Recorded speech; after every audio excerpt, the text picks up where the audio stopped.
donc vous êtes l'organisatrice de ces journées? Oui. Quel est votre nom? Vous avez un nom? Oui, je m'appelle Pauline Laurençon. Oui, c'est ça. 4 jours à Paris, dans l'Est parisien, au Paris Event Center, Ah oui. Porte de la Défense. Ah oui, quand même. Voilà. C'est un bel événement. C'est une occasion en fait de rencontre. On l'appelle rencontre et pratique. C'est organisé par votre revue en quelque sorte. C'est plus grand que la revue. Oui, enfin c'est dans la dynamique de la revue. C'est les gens que vous connaissez. Vous avez un potentiel de rassemblement important. On a essayé de travailler effectivement sur cette idée de rassembler plutôt que de séparer des communautés. C'est-à-dire qu'on rassemble une communauté yoga. Communauté, oui, tout à fait. Voilà. Et alors ce qui est intéressant, c'est vrai que on peut se poser la question de la pratique sur ce type d'événements qui sont quand même assez bruyants ou agités. Oui. Mais en fait, ça permet la rencontre, c'est-à-dire la rencontre des idées et finalement la rencontre des autres pratiques, même dans ce cadre, va permettre d'enrichir les pratiques personnelles. Alors ces rencontres, donc il y aura probablement des exposants, mais il y aura aussi des tables rondes, il y aura des débats. Alors il y a des conférences, il y a une conférence par heure avec un spécialiste sur le yoga, autour du yoga ou d'autres sujets aussi on aborde. On va aborder la sophrologie par exemple, on aborde l'ayurveda, et puis des sujets plus classiques, c'est-à-dire qu'on a la chance qu'un intervenant comme Jacques Vigne vienne nous voir, on lui demande de faire une conférence accessible à tout le monde. Donc il n'y a pas vraiment de débat. Enfin, vous ne faites pas débattre, il n'y a pas de panel, vous ne faites pas de table ronde, de débat entre les... Chacun va faire son petit topo. Chacun va se présenter. Voilà. Moi, je dis ça parce que moi j'aime bien la notion de colloque. Tout à fait. C'est un autre problème. Mais c'est vrai que c'est une autre organisation. C'est-à-dire qu'un colloque, il faut quelqu'un pour donner un souffle. Ah bah oui. Voilà. Et donc comme on est très occupé pendant les 4 jours avec Renaud Cellier et moi-même, oui, bien sûr. On n'a pas réussi à... Oui, voilà. Mais ça manque souvent. Oui. Il y a quelqu'un qui fait le lien entre les intervenants, qui les laisse pas simplement parler comme ils veulent, mais qui arrive à orienter vers des débats, des problématiques intéressantes. Chaque heure, il y a aussi une pratique dans un espace un peu grand, une cinquantaine, soixantaine de personnes, avec un maître très public. Donc ça permet d'avoir une vision, ça permet aussi de pratiquer avec des gens gratuitement. Et puis il y a aussi des petits espaces qu'on appelle Yo et l'espace Ga, l'espace Yo et l'espace Ga, oui. Où là ce sont plutôt les exposants qui vont montrer leurs pratiques. Oui. Il y a une grande richesse, il y a aussi des ateliers se nourrir. On laisse le débat s'installer à la fin de chaque événement, il y a trop de dynamique et en fait les gens s'en sortent très bien. Ils parlent entre eux et c'est ça l'important, je dirais. Oui, parce qu'en dehors des conférences, il y a aussi les rencontres informelles. Il y a qui peuvent se passer sur les tables de restaurants, au coin des stands. Et donc vous avez voulu faire ça parce que ça manquait quelque part C'est Renaud a eu cette idée qu'il manquait cette dynamique et qu'on avait je dirais qu'on avait une connaissance du yoga en France assez ouverte pour se permettre d'appeler un peu tout le monde. Voilà. Une sorte de vitrine du yoga. Et on a eu des réponses très positives. C'est-à-dire qu'on a été tout de suite portés. Tout le monde était partant. On a été portés. Voilà. Oui. Ça, vous avez eu la grâce, oui, c'est ça. C'est le yoga qui nous a donné un coup de main. Et donc par ailleurs, vous êtes, comme on disait, vous animez avec Renaud Cellier la revue. Oui, l'éditorial du journal du yoga. Donc c'est quand même un travail, ça. Il y a une synergie entre la revue et la journée que vous avez prévue pour le 20 au 23 octobre, donc à la porte de la Villette. Il y a une dynamique extrêmement forte et je dirais que notre chance, c'est d'être d'être aujourd'hui et maintenant. Le yoga, je dirais, bouge, se transforme, évolue, c'est-à-dire qu'il y a une demande aussi de compréhension, de pratique. Ah oui. Donc on est dans une dynamique qui est très très intéressante. Alors justement, comment fait-on évoluer l'image du yoga Est-ce qu'il faut le reformuler, le repositionner Chaque professeur, chaque enseignant, chaque maître amène une brique. Ah oui. Et c'est une maison commune qui est construite avec différents pans. Mais ce qui nous intéresse, nous, c'est, puisque on appartient à d'autres communautés, c'est de savoir s'il y a eu un progrès des choses qui ont été apportées ou qui ont été supprimées. Enfin, comment vous faites le bilan des 50 dernières années du yoga? Alors ce qui est extraordinaire sur les 50 dernières années, c'est le mouvement de démocratisation du yoga. C'est-à-dire que le yoga qui avant était quelque chose d'enfermé, et je dirais entre guillemets réservé plutôt aux brahmanes ou aux méditants, est rentré dans la vie commune. C'est des mouvements donnés par Gandhi, des impulsions lancées d'Inde. C'est-à-dire qu'il faut démocratiser le yoga, ça correspond, tout le monde en a besoin. Donc c'est cette grande augmentation ou variation des pratiquants aujourd'hui, on constate. Et les techniques se réveillent, parce que comme chacun a besoin d'une technique différente, il y a du coup un bruissement des techniques. Vous voyez les techniques comme le yoga nidra. Il y avait un livre qui est sorti dans les années 1970 de Satyananda Ashram, Nishin Flak. Et puis, dans les dernières années, il y a eu 2, 3, 4 livres qui sont sortis, celui de Marc-Alain Descamps, celui de Pierre Bonas. Il y en a un autre aux éditions Acarias qui vient de sortir. Donc, vous voyez, les techniques sont toujours là, elles sont de tout temps, oui, voilà. Mais elles sont réinterprétées et redites pour l'époque. Est-ce que vous pourriez nous donner un exemple de certaines différences, en quelque sorte, des pistes différentes qui sont prises par les uns? Oui, des différences de courant, différences de sensibilité, différences d'approche au sein. Parce que souvent on a dit le yoga, mais finalement il y a la diversité. Voilà. Il y a des recherches il y a des choses qui sont réformées, il y a des choses qui sont en pointe. Quelles sont les questions sur lesquelles cette communauté s'interroge et débat? Alors, je pense que le vibratoire est quelque chose qui est en train effectivement d'émerger comme concept, notamment avec les thérapies quantiques, la physique quantique. Donc on a le vibratoire qui est exprimé par le yoga du son dans le yoga. Et c'est cet aspect-là. Donc le yoga du son, le nada yoga est très dynamique, je dirais, dans le yoga.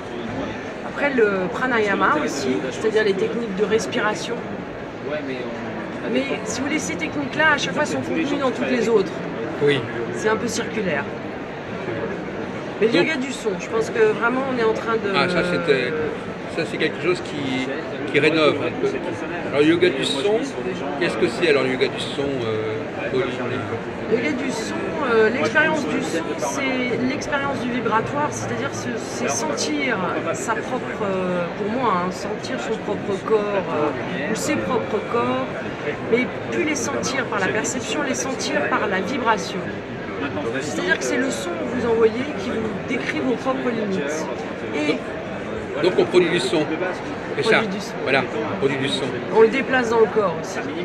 On produit des qualités de son différentes par des bija mantras différents aussi.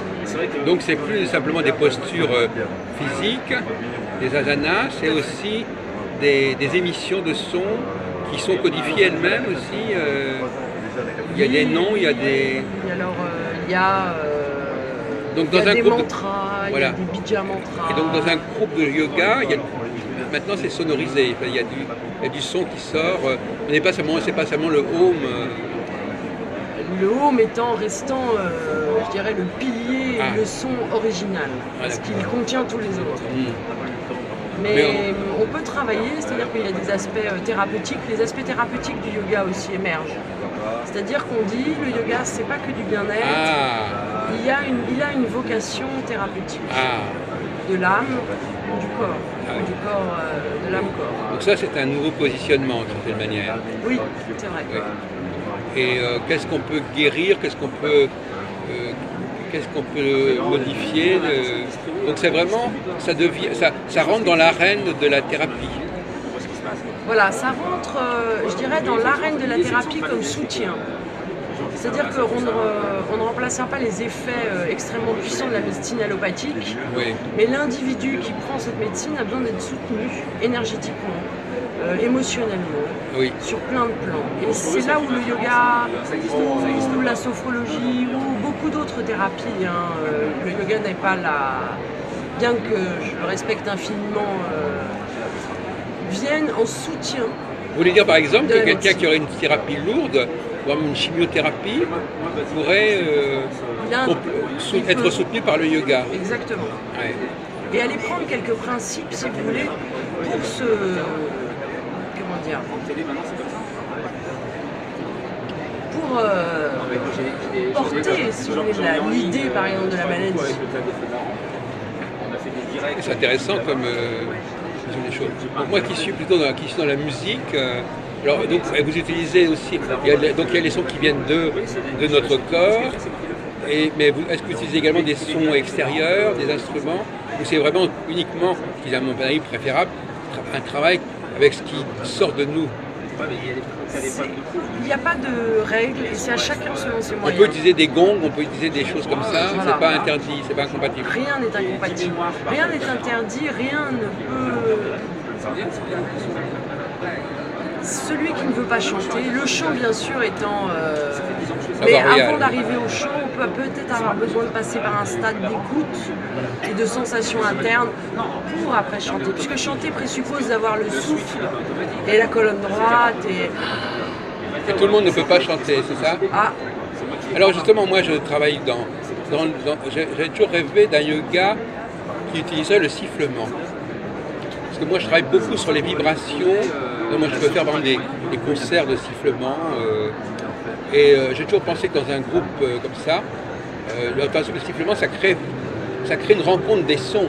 Donc que si vous avez 10 personnes, quand elles sifflent, ça crée une sorte d'égrégore, ça crée une sorte de fusion sonore. Et vous ne travaillez pas sur la... Est-ce qu'il y a un moment donné où les sons du groupe convergent, se fondent, ou bien vous n'en êtes pas là? Alors on peut travailler certains mantras avec une prononciation très précise qui peut aller jusqu'au sifflement, c'est-à-dire des modulations extrêmement subtiles. En tout cas, moi je vous propose, parce que vous travaillez moi je propose un yoga du sifflement. Je pense que les gens ils ont ça en eux, on peut travailler sur le sifflement. Il ne s'agit pas de siffler des airs, mais il s'agit c'est quelque chose qui est un peu sous-développé, enfin qui est sous-exploité aujourd'hui. C'est peut-être encore plus difficile de siffler que de chanter. Ah mais oui, mais mais absolument, quoique c'est une question culturelle. Par exemple, dans les années 50-60, tous les enfants savaient siffler. Ils ont perdu. Les parents ne les élèvent plus ne les initient plus au sifflement. Ça faisait partie d'une culture. Autrefois, tout le monde savait siffler. Maintenant, c'est exceptionnel. Pourquoi? On ne sait pas pourquoi pourquoi il y a une perdition à propos du sifflement. Je pense qu'on chante moins aussi. Oui, mais enfin, comme vous dites vous-même, n'importe quel imbécile peut chanter. Et siffler, c'est quand même pas donné à tout le monde. Moi-même, par exemple, il y a eu une période il y a quelques mois où j'arrivais plus à siffler. Et puis c'est revenu. Donc c'est quelque chose c'est un trésor, c'est quelque chose de précieux, la capacité de siffler. Je vais en parler au maître de yoga du son et je vais voir si on verra bien si quelque chose émerge. Voilà. Effectivement, moi en fait, je joue du piano en sifflant, mais je peux aussi faire un travail uniquement de l'ordre du sifflement. Et les gens ne se rendent pas compte exactement. D'ailleurs, mais j'enregistre beaucoup de concerts et on voit bien le sifflement quand je joue. Mais à mon avis, c'est quelque chose qui est vraiment à réhabiliter, parce que souvent on dit le sifflement, c'est vulgaire. Moi, je pensais au sifflement dans les églises, par exemple. Les gens disent « Ah, mais on ne siffle pas dans une église, ou des choses comme ça. » Alors qu'au contraire, c'est quelque chose qui est très, très pur, le sifflement. Vous essayez de siffler, là? Il y a trop de bruit. Non, c'est pas. Quand on sait siffler, il n'y a pas de problème. Si on met des moyens en place,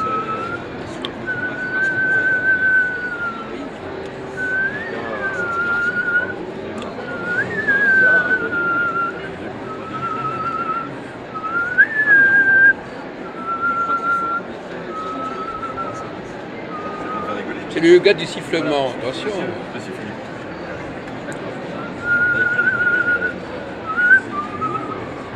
Donc, mais ça peut se travailler. À mon avis, il faut se réapproprier le sifflement. Voilà. Enfin, en tout cas, puisque vous parlez de le yoga du son, je rebondis là-dessus. Alors donc, j'apprécie beaucoup l'idée de faire vivre une communauté, de la faire. C'est pour ça nous-mêmes qu'on a créé une télévision aussi. C'est par rapport à ça. C'est des lieux. On a même fait des guides. on mettait des centaines de personnes et pour chaque personne on mettait ce qu'elle faisait, etc.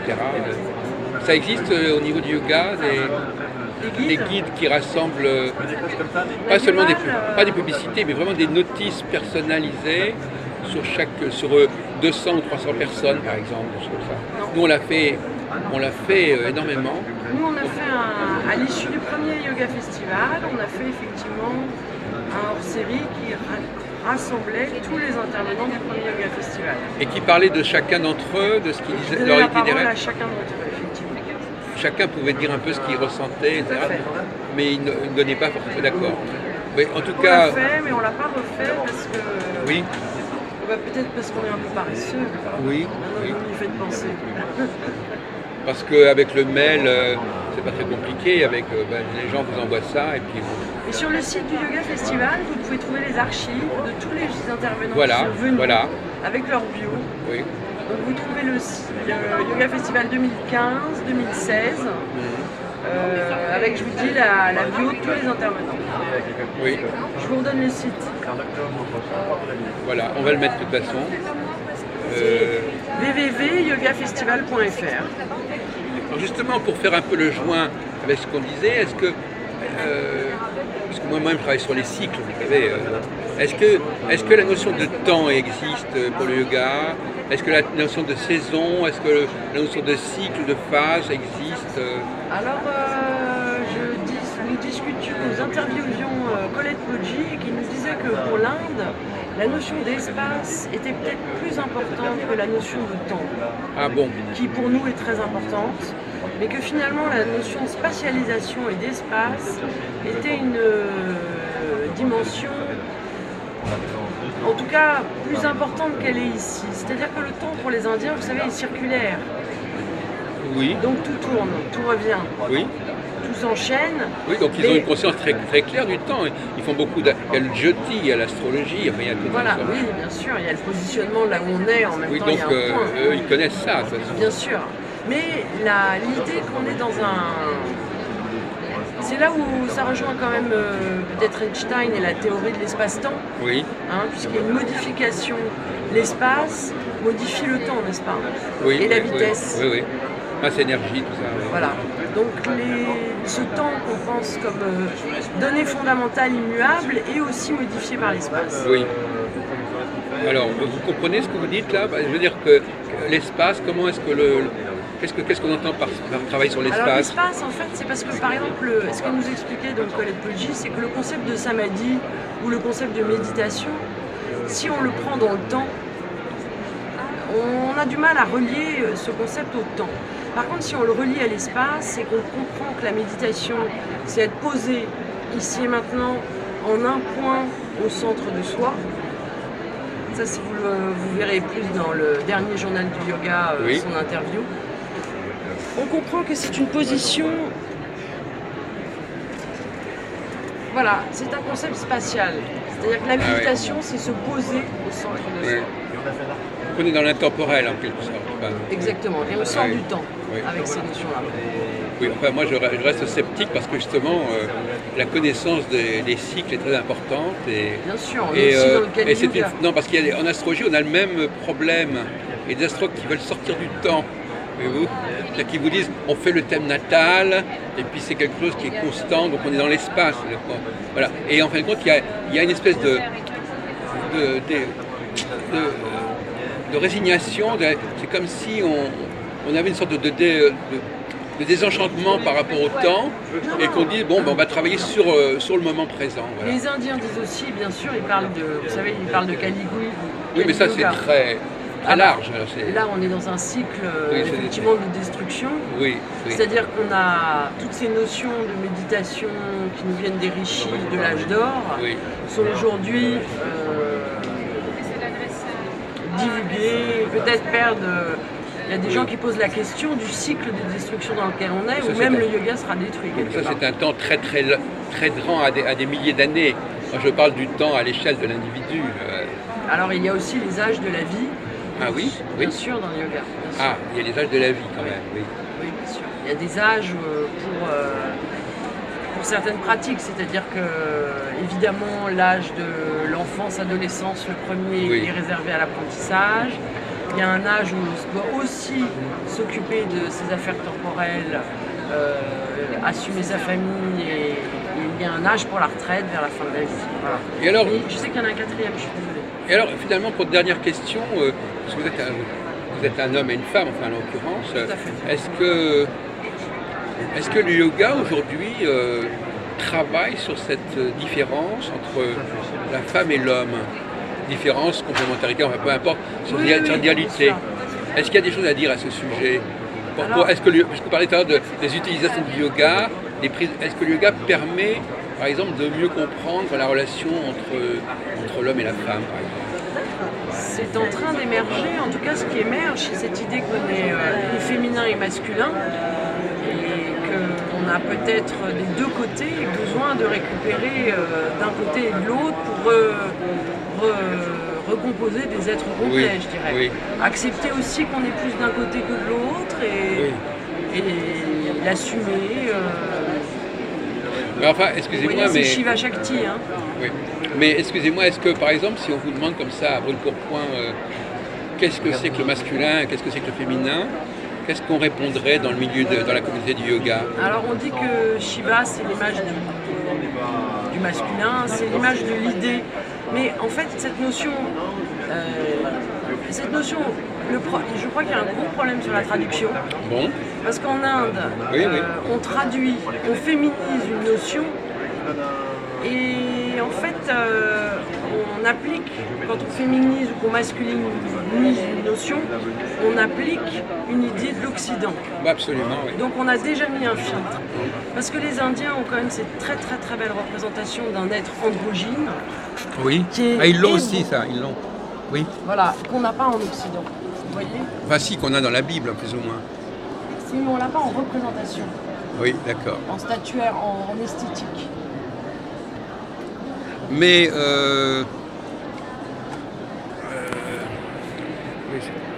Où ça permet aux femmes d'assumer leur côté masculin, leur côté yang, c'est-à-dire de savoir que ça les compose aussi peut-être. Ça permet peut-être de rétablir les équilibres, ou les hommes d'assumer leurs émotions. On voit beaucoup de nouveaux pères qui assument, qui s'occupent beaucoup plus de leurs enfants, donc qui assument une part émotionnelle avec leurs enfants que par les années il y a 50 ans. alors, on finit par ne plus. Oui, alors l'androgyne, donc vous avez travaillé sur l'androgyna, sur l'androgyne? Non, jamais. Vous y faites penser. Parce que l'androgyne, c'est quelqu'un qui a en lui-même le masculin et le féminin, donc il n'y a pas besoin de l'autre. Alors, Parce que c'est la question de savoir à quel moment on travaille sur ses propres énergies et dans une sorte de dualité intérieure, et à quel moment on fait appel à des éléments extérieurs, des apports extérieurs.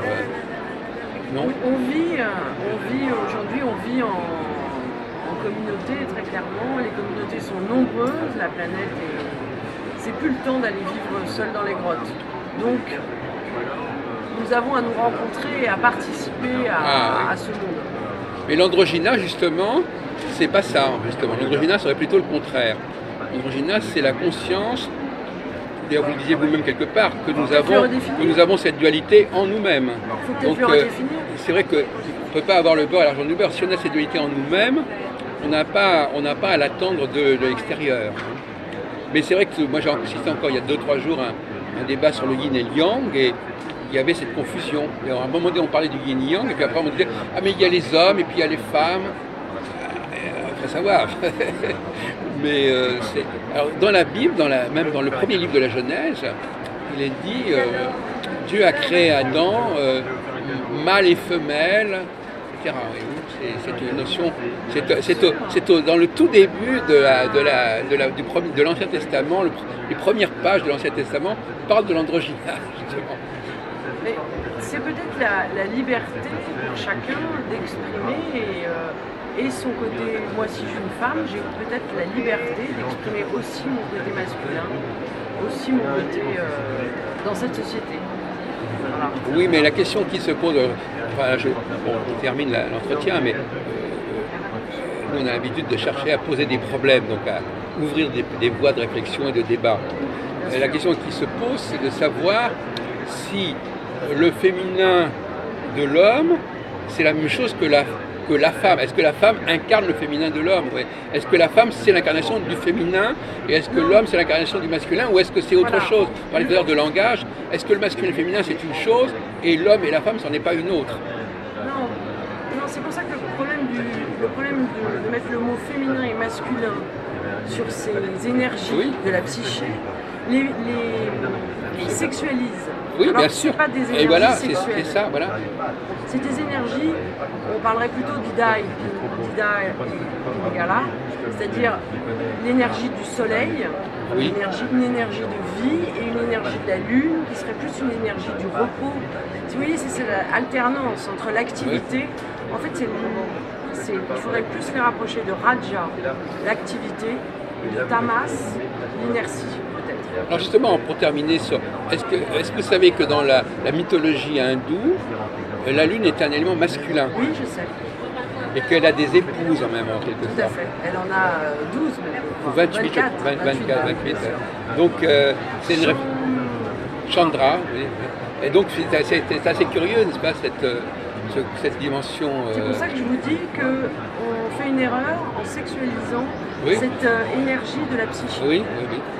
On est prisonnier du langage, de toute façon, c'est vrai que moi, c'est vrai que je préférais employer d'autres expressions pour désigner la dualité que nous avons que ces expressions qui renvoient aux femmes et aux hommes. Alors on a tenté de le faire en parlant des cerveaux droits et du cerveau gauche, Oui, en disant qu'effectivement on avait ces deux potentiels qui n'étaient pas exprimés de la même façon. Oui. Bon, écoutez, je ne voudrais pas vous fatiguer davantage. Vous n'avez pas fatigué. Si, mais enfin, on peut saturer. Merci beaucoup. On peut saturer quand même. Venez pratiquer, venez rencontrer. Ce grand événement du 20-23 octobre, qui vous attend donc à l'espace Paris Event Center. Voilà, c'est ça que je connais bien, oui, bien sûr. Métro Porte de la Villette. Eh bien, j'espère, donc ça existe déjà depuis pas mal d'années, et ça va. Et c'est quand même une très grande entreprise. Vous avez effectivement très admiratif, mais je pense qu'il faut envisager le débat, envisager le colloque, envisager de faire débattre entre les intervenants et pas les laisser chacun dans leur petite case. Enfin, c'est mon point de vue. Ceci dit, on l'a fait. Oui, d'accord. Au revoir. Au revoir.